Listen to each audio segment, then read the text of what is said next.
നമസ്കാരം. ഭാഗവതം. മലയാളികൾ ഏറ്റവും അധികം വായിക്കുന്ന ഹൈന്ദവ പുരാണം ഭാഗവതമാണ്.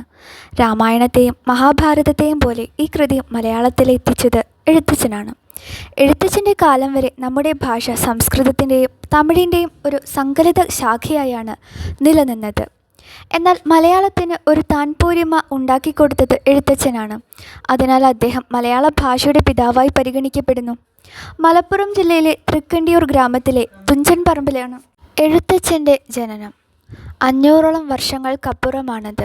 കവിയുടെ മുഴുവൻ പേര് തുഞ്ചത്ത് രാമാനുജൻ എഴുത്തച്ഛൻ എന്നായിരുന്നു. വിഖ്യാതമായ സംസ്കൃത കൃതിയായിരുന്നു ഭാഗവതം.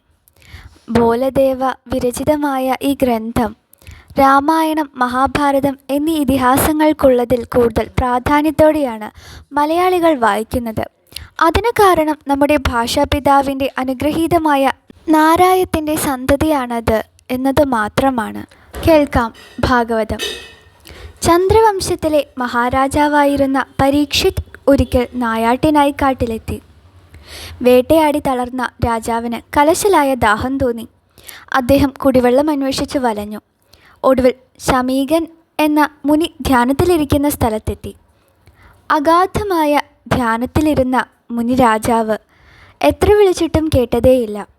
ക്ഷമ നശിച്ച രാജാവ് അവിടെ ചത്തുകിടന്ന ഒരു പാമ്പിനെ എടുത്ത് തപസ് ചെയ്യുന്ന ശമീക മുനിയുടെ കഴുത്തിലിട്ടു. കൂട്ടുകാർ പരിഹസിച്ചപ്പോഴാണ് ശമീകൻ്റെ പുത്രൻ ശൃംഗി തൻ്റെ അച്ഛനെ ആരോ അപമാനിച്ചതറിഞ്ഞത്. ചത്ത പാമ്പിനെ പിതാവിൻ്റെ കഴുത്തിലിട്ടവൻ തക്ഷകൻ്റെ കടിയേറ്റ് മരിക്കട്ടെ എന്ന് ശൃംഗി ശപിക്കുകയും ചെയ്തു. ശാപവിവരം ഹസ്തിനപുരവാസികളെ ഞെട്ടിച്ചു കളഞ്ഞു. അർജുനപുത്രനായ അഭിമന്യുവിൻ്റെ മകനായിരുന്നു പരീക്ഷിത്. വിഖ്യാതനും ധർമ്മിഷ്ഠനും അത്തരമൊരാൾ ഒരാഴ്ചയ്ക്കകം പാമ്പുകടിയേറ്റ് മരിക്കുമെന്ന് കേട്ടാൽ പ്രജകൾ ദുഃഖിക്കാതിരിക്കുമോ? അവർ രാജാവിനെ രക്ഷിക്കാൻ ആഗ്രഹിച്ചു. ഒറ്റത്തൂണിന് മുകളിൽ ഒരു മുറിയുണ്ടാക്കി മഹാരാജാവിനെ മുനിമുഖ്യന്മാർക്കൊപ്പം അതിനുള്ളിലാക്കി. മരണം ഒഴിവാക്കാനാകില്ല എന്ന് വിശ്വസിച്ച രാജാവ് ഭഗവത് കഥ കേൾക്കാൻ താൽപ്പര്യം പ്രകടിപ്പിച്ചു. മുനിമാർ ദശാവതാര കഥകൾ പരീക്ഷിത്തിനോട് പറഞ്ഞു കേൾപ്പിച്ചു. 7-ാം ദിവസം തക്ഷകൻ കടിച്ച് പരീക്ഷിത് മരിച്ചു. അദ്ദേഹം ശ്രവിച്ച ഭഗവത്ഗീതകളാണ് ഭാഗവതത്തിലുള്ളത്. മോക്ഷദായകമാണ് ഈ കഥകൾ. ജഗൽകാരണനായ ഭഗവാൻ മഹാവിഷ്ണു പാലാഴിയിലാണ് വസിക്കുന്നത്. അനന്തൻ എന്ന പേരായ ഒരതിഭയങ്കര സർപ്പത്തിൻ്റെ ചുരുട്ടിവെച്ച ദേഹം മെത്തിയാക്കി വിരിഞ്ഞു നിൽക്കുന്ന പണം കുടയാക്കിയാണ് അദ്ദേഹത്തിൻ്റെ യോഗനിദ്ര. എങ്കിലും ത്രിലോകങ്ങളിലും എന്ത് നടന്നാലും ഭഗവാൻ അതറിയും. സഹികെടുമ്പോൾ ഉണരുകയും ചെയ്യും. അങ്ങനെ അവതാരങ്ങളെടുത്ത് ദുഷ്ടരെ സംഹരിച്ച് വീണ്ടും പള്ളിയുറക്കമാകും. ആദ്യ അവതാരം തന്നെ എടുക്കൂ. ഭഗവാന് മത്സ്യമായാണ് അന്ന് അവതരിക്കേണ്ടി വന്നത്. ഹയഗ്രീവൻ എന്ന ഭീകരനായ അസുരൻ വേദങ്ങളും മോഷ്ടിച്ചുകൊണ്ട് കടന്നു കളഞ്ഞപ്പോഴാണ് അത് വേണ്ടി വന്നത്. കടലിനടിയിലാണ് ഹയഗ്രീവൻ വേദങ്ങളുമായി ഒളിച്ചത്.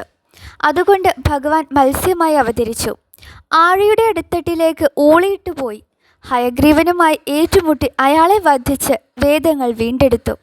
ലോകനന്മയ്ക്കായുള്ള പാലാഴി മഥനം കടകോലായ മന്ദര പർവ്വതം കടലിൽ താണുപോയതോടെ മുടങ്ങി. ഈ പർവ്വതം ഉയർത്താനാണ് ഭഗവാൻ ആമയായി അവതരിച്ചത്. പന്നിയായും നരസിംഹമായുമുള്ള അടുത്ത 2 അവതാരങ്ങൾ ഹിരണ്യാക്ഷൻ, ഹിരണ്യകശിപു എന്നീ അസുര സഹോദരങ്ങളെ നിഗ്രഹിക്കാനായിരുന്നു. പക്ഷേ അടുത്ത അവതാരം ലോകക്ഷേമത്തിനായിരുന്നു എന്ന് സന്ദേഹിക്കേണ്ടിയിരിക്കുന്നു. മഹാബലിയെ പാതാളവാസിയാക്കാനുള്ള വാമനാവതാരമായിരുന്നു അത്.